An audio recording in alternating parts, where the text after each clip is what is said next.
Hello friends, welcome to my channel. So today we are going to start a new chapter number 2 and our chapter name is pricing of material.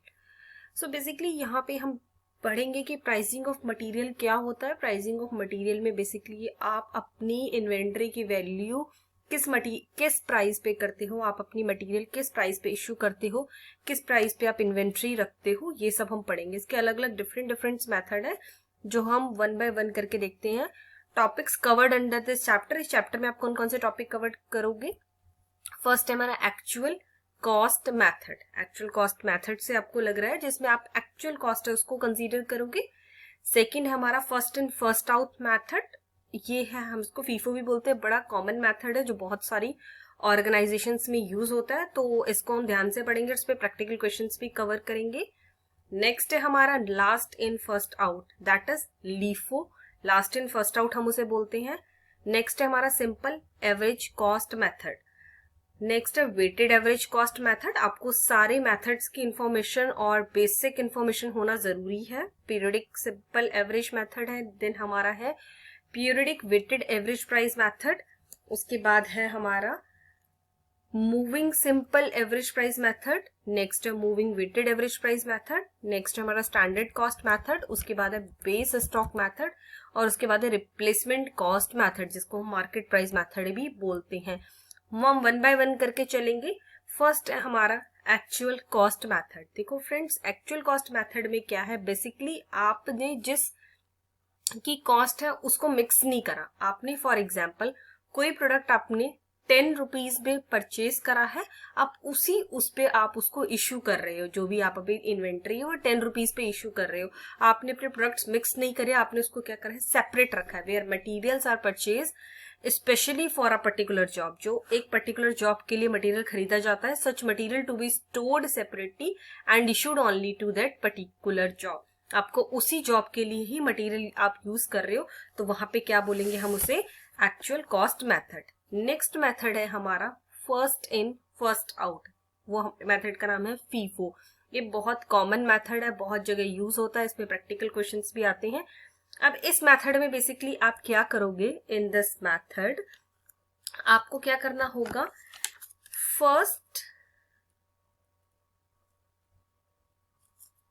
जो भी आपका material आएगा, first material to come into store will be first material to be used. इस method में क्या होगा, first in first out में, in this method material are issued out of stock in the order they were received into stock. Friends, इसको ध्यान से समझना. First in first out मतलब जो सामान पहले आएगा वो पहले वाले रेट पे जाएगा. फॉर एग्जाम्पल आपने पहले सामान खरीदा 100 units at the rate 10 each. फिर आपने खरीदी 200 units at the rate 12 each. जब आप स्टॉक इश्यू करोगे इस मेथड पे तो आपको क्या करना पड़ेगा, फॉर एग्जांपल इश्यूएंस की रिक्वायरमेंट आती है कि आपको 150 यूनिट इश्यू करनी है, 150 यूनिट्स आपको इश्यू करनी है. तो आप क्या करोगे, पहले 100 यूनिट्स 10 के हिसाब से और 50 यूनिट्स 12 के हिसाब से इश्यू करोगे. तो यहाँ पे आपको ये ध्यान रखना है, आपको 200 यूनिट्स में से 150 यूनिट्स नहीं एलोकेट करनी. यहाँ पे ये मेथड गलत हो जाएगा. फर्स्ट इन फर्स्ट आउट का मतलब ही यही है कि आपको पुराना स्टॉक कंप्लीट करके फिर आपको अगर कुछ बचता है तो आपको दूसरे वाले स्टॉक में से यूज करना है. इसको हम कहते हैं फर्स्ट इन फर्स्ट आउट. इस पे हम एक प्रैक्टिकल क्वेश्चन करते हैं ताकि आपको और अच्छे से क्लैरिटी होगी. फॉर एग्जाम्पल आपके पास एक क्वेश्चन है, कंपनी के पास कितना है stock, 10,000 units at the rate 10 each. ये कंपनी के पास है स्टॉक. अब कंपनी ने क्या करा, 1 तारीख आई, फर्स्ट को परचेज करी. फर्स्ट को कंपनी ने परचेज करा है, फॉर एग्जाम्पल 4000 यूनिट्स कंपनी ने परचेज करी हैं, वो है ₹12.50 ईच के हिसाब से। उसके बाद आई 14 को कंपनी ने 6000 यूनिट्स परचेज करी हैं, 15 ईच के हिसाब से। फिर आई है आपके पास 24, 8000 यूनिट्स कंपनी ने फिर परचेज करी हैं at the rate ₹16.50 each. Company ने 3 बार सामान खरीदा, एक बार फर्स्ट को खरीदा, एक बार 14 को, एक बार 24 को। और इशू का भी इस क्वेश्चन में बता रखा है, इशू कैसे कैसे करा। फॉर एग्जाम्पल 16 को कंपनी ने 16,000 यूनिट्स इशू कर चुकी है और 28 को लास्ट पे 10,000 यूनिट्स इशू कर चुकी है। आपको क्या करना है, आपको बनाना है prepare a stores ledger card. Stores ledger card बोलते हैं हम इसे। इसमें आपको क्या करना है, आपको स्टोर लेजर कार्ड तो बनाना है, पर आपको बनाना है फीफो के प्रिंसिपल पे आपको स्टोर्स लेजर कार्ड आपको तैयार करना है। अब देखो आप क्या करोगे, स्टोर्स लेजर कार्ड में आपको जो स्टोर्स लेजर कार्ड बनेगा उसमें आपको क्या करना है, आपको फिर से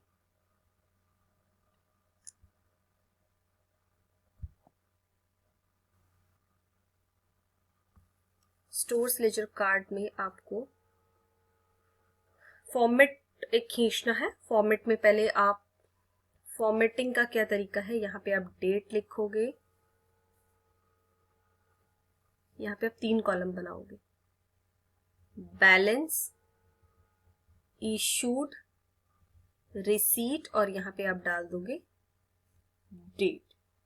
आपकी कितनी रिसीट थी, कितनी आपने उसमें से इशू करी है, और कितना आपके पास बैलेंस है। यहाँ पे भी आप 3 कॉलम बनाओगे, क्वांटिटी, रेट और वैल्यू। ऐसे यहाँ पे बनाओगे क्वांटिटी, रेट और वैल्यू। ऐसे यहाँ पे बनाओगे क्वांटिटी, रेट, वैल्यू। क्वेश्चंस के हिसाब से फर्स्ट ट्रांजेक्शन हमारी हुई है फर्स्ट को। फर्स्ट को हमारे पास सबसे पहले तो आपको इस क्वेश्चन में बता रखा कि आपके पास इन्वेंट्री है। इन्वेंट्री की वैल्यू क्या बता रखी है आपको, 10,000 यूनिट्स 10 के हिसाब से।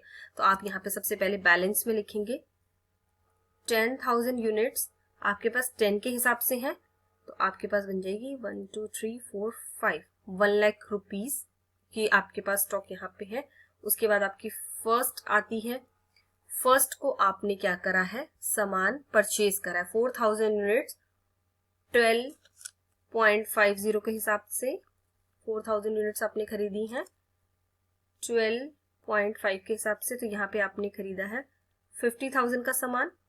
फिर दोबारा आपका है फर्स्ट के बाद है 14 के बाद आपको डेट वाइज सीक्वेंस पे चलना है। फिर आपके पास आई 14 को आपने फिर 6,000 यूनिट्स परचेज कर ली और वो है 15 के हिसाब से। तो ये हो गया आपका 90,000 रुपीज का सामान आपने फिर परचेज कर लिया। इसके बाद फ्रेंड्स एक बहुत ध्यान रखना, आपको डेट वाइज चलना है। आपको 24 की एंट्री नहीं करनी, क्योंकि 14 के बाद आपका आएगा 16। तो पहले आपको 16,000 यूनिट्स इश्यू करनी है। ये ध्यान रखना, काफी बच्चे यहाँ पे कंफ्यूज हो जाते हैं। अब आपके पास 16,000 यूनिट्स कैसे इश्यू करोगे, आपके पास है 10,000, उसके बाद है आपके पास फिर 4,000 और उसके बाद है आपके पास 6,000।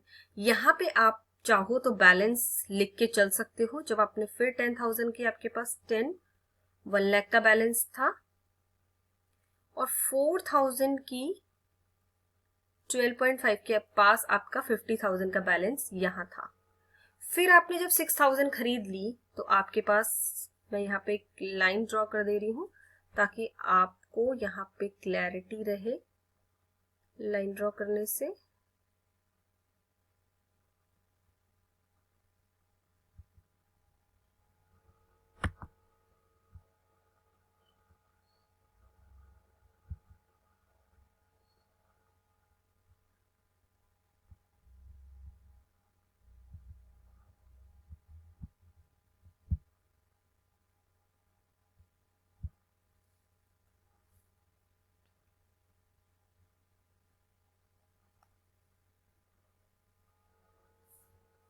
तो जब आपके पास 14th को आपके पास कितना स्टॉक बचना था, यहाँ पे थोड़ा स्पेस का वो हो गया, 14th को आपके पास 10,000 यूनिट्स तो 10 के हिसाब से बची होंगी,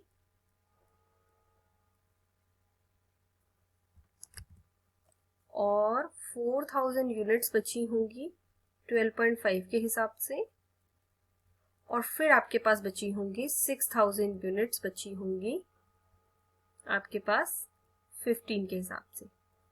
अब आपको क्या करना है, यहाँ पे बोला गया है कि आपको 16th को फिर दोबारा सामान इशू करना है। अब आप जब 16 को सामान इशू करोगे तो आपको बोला गया है 16,000 यूनिट्स जो है आपको 16 को इशू करनी है। इशुएंस वाला कॉलम आपका बीच वाला है, मिडल वाला, तो आपको 16,000 यूनिट्स आपको फीफो के अंदर क्या करना पड़ेगा, पहले आप 10,000 यूनिट्स उठाओगे, फिर आप 4,000 वाली भी खत्म हो जाएंगी आपकी, क्योंकि 14,000 यूनिट्स हुई है हमारी यहाँ पे कंप्लीट, और यहाँ पे आप उठाओगे फिर दोबारा 2,000 यूनिट्स। अब 2,000 यूनिट्स आप कौन सी वाली उठाओगे, 15 वाली, क्योंकि आपके पास यही बची है, तो यहाँ पे आपका हो जाएगा 30,000। उसके बाद आपका बैलेंस कितना बचेगा, सिर्फ आपका बैलेंस यहाँ बचेगा 4,000 यूनिट्स, इसमें से 2,000 गई तो आपके 15 के हिसाब से फिर बच जाएंगी, तो आपका यहाँ पे बच जाएगा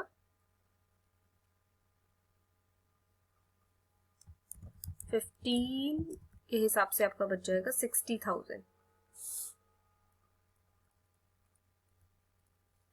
नेक्स्ट क्वेश्चन में हमें बता रखा है कि आपको फिर दोबारा 24th को आपने 8,000 यूनिट्स खरीद ली हैं।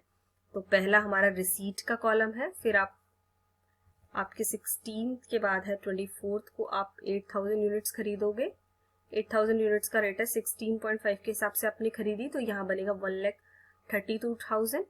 आपका यहाँ पे बैलेंस कितना बचेगा, 4,000 यूनिट्स तो आपके पास बच जाएंगी 15 के हिसाब से, और 8,000 यूनिट्स आपके पास बच जाएंगी 16.5 के हिसाब से। तो ये आपका बैलेंस बच गया है। उसके बाद दोबारा 28th को आपको क्या करना है, 28th को आपको क्वेश्चन में बोला गया है फिर दोबारा आपको 10,000 यूनिट्स इशू करनी है। 28 को आप 10,000 यूनिट्स किस में से इशू करोगे, पहले तो आप 4,000 वाली सारी इशू कर दोगे, और 8,000 में से आप करोगे 6,000 इशू।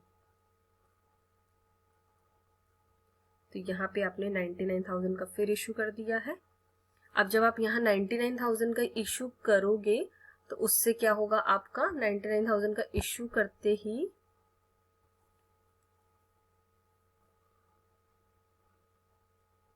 आपका बैलेंस बच जाएगा, यहाँ पे आपका बैलेंस बचेगा 2,000 यूनिट्स का बच जाएगा आपका बैलेंस। इसमें से आपने 6,000 इशू कर दी, 16.5 के हिसाब से आपका 33,000 का आपका बैलेंस बच जाएगा। तो अगर आपको ये बताना है इस क्वेश्चन में कि आपकी क्लोजिंग स्टॉक कितना है,